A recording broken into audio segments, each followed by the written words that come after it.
a couple things added to the ground structures. That piece there, and this is interesting.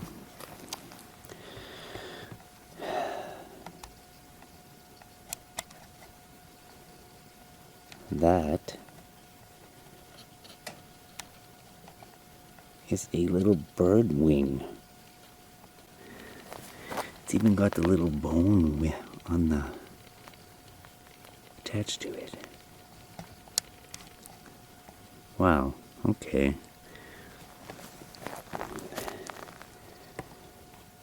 Okay, well, I've decided to just leave these and not disturb them at all.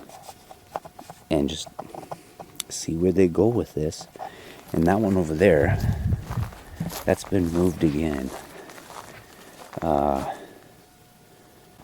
So this is what we got.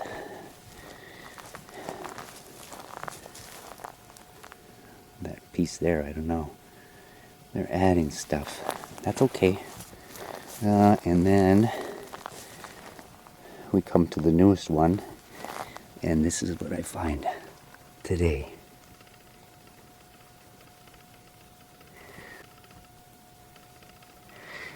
All right, we'll just keep at it. I'll keep documenting.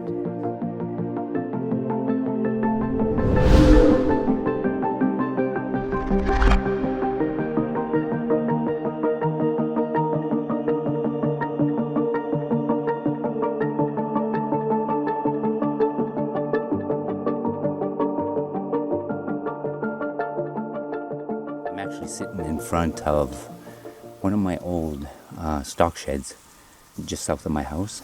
So I've got one camera. I've got one camera on the trees and one camera on me, and two different sets of audio. So we'll just let those record, right? I'll jump back and forth every once in a while to the other camera because I've got it zoomed down into the southern tree line. And for those that didn't see the community post, I put up 3 images from the thermal cam.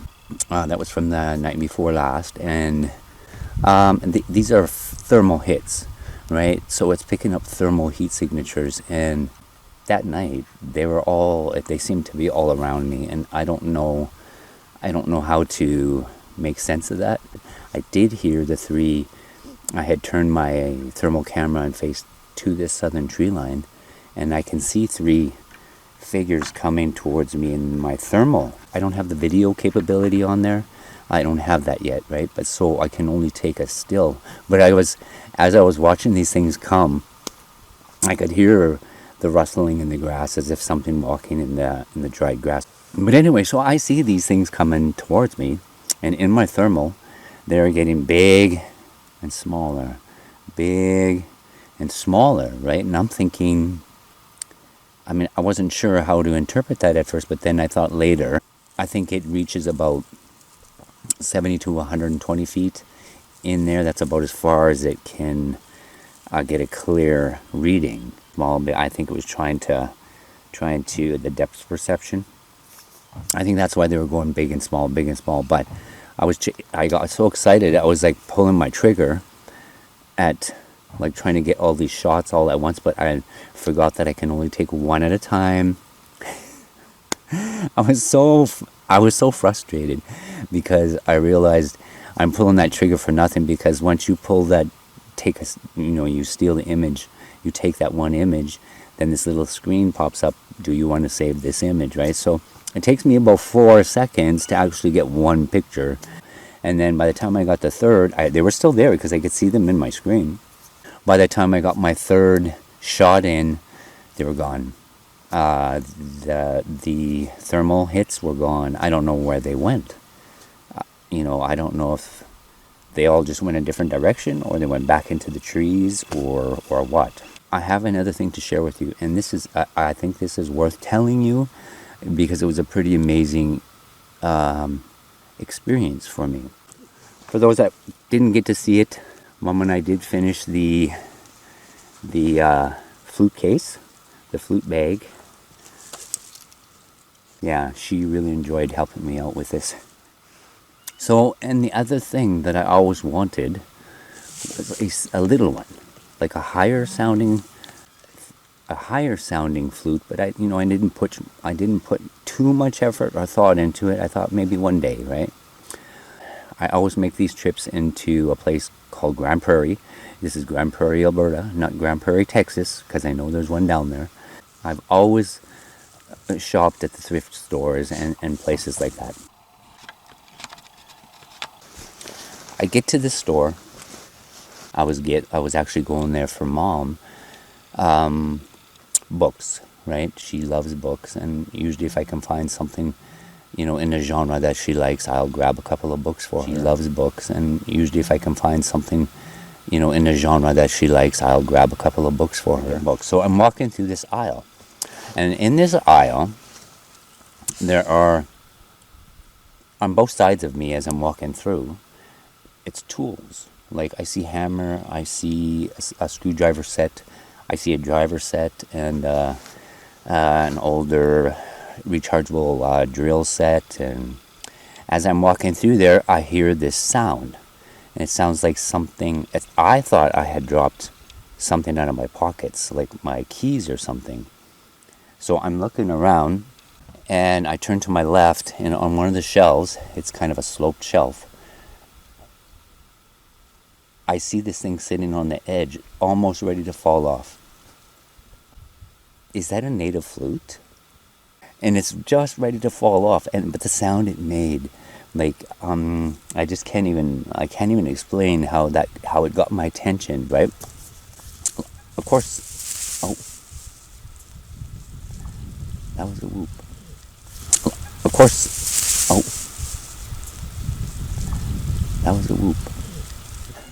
So I'm looking down at this little thing laying on the side of the shelf, ready to fall down onto the hard cement floor, and I quickly put my hand out and grabbed it, and this is what I was holding in my hand. Can you believe this? Can you believe that? That is a little native flute.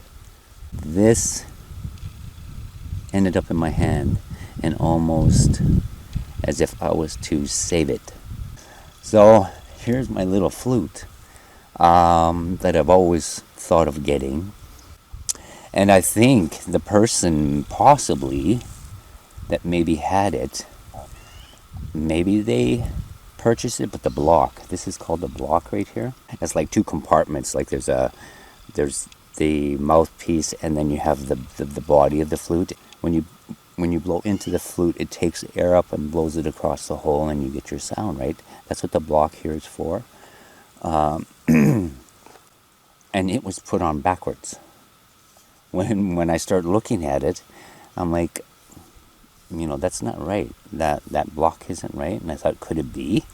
And I think maybe whoever purchased it didn't understand the block and how to use it, and they might have always had it on backwards, and they would never have been able to get a sound out of it, right? It just won't work if you don't have that set right. Like, what are the odds?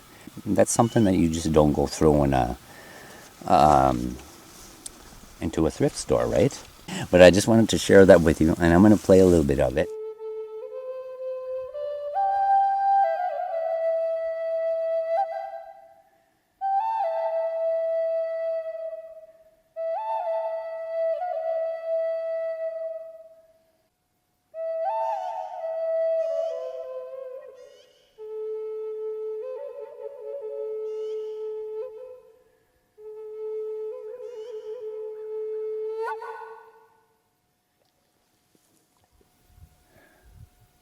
There's a lot of flute makers out there, and there's all different kinds of styles. Like, the flute maker has their own style of making their flutes, and this little flute is almost identical to the big. So that's interesting. So I've got a baby version of the F sharp, right, which is pretty amazing, and how that ended up in my hands. And $3 with the price tag on that flute. $3, that thing is worth probably about $100.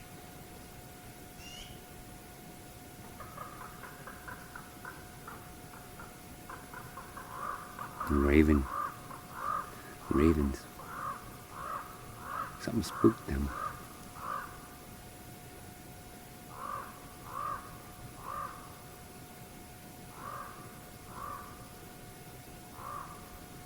Hmm.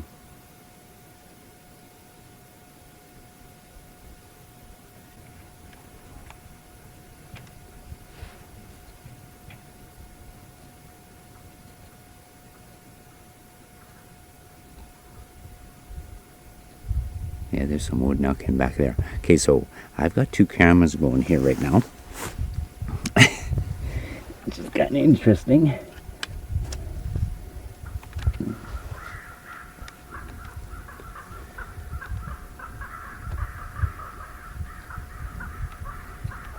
Boy, something's really got them riled up.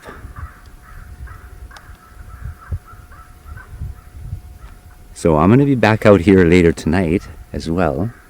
You know, you do stuff like this and, you know, I talk and I make some noise and I play my flute. Usually, later on in the evening and towards dark, they come out, right? They come out.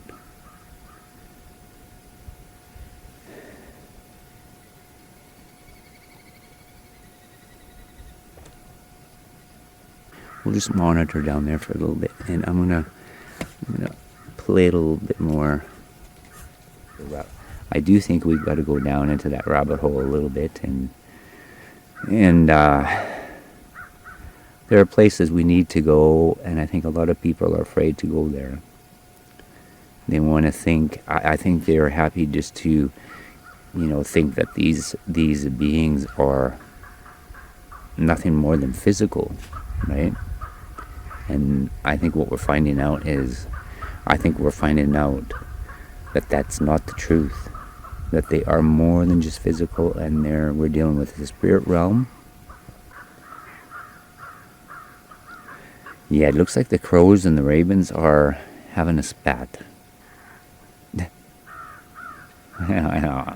I can see some crows chasing a raven right now. So, I don't know, they must have gotten into some scuffle back there.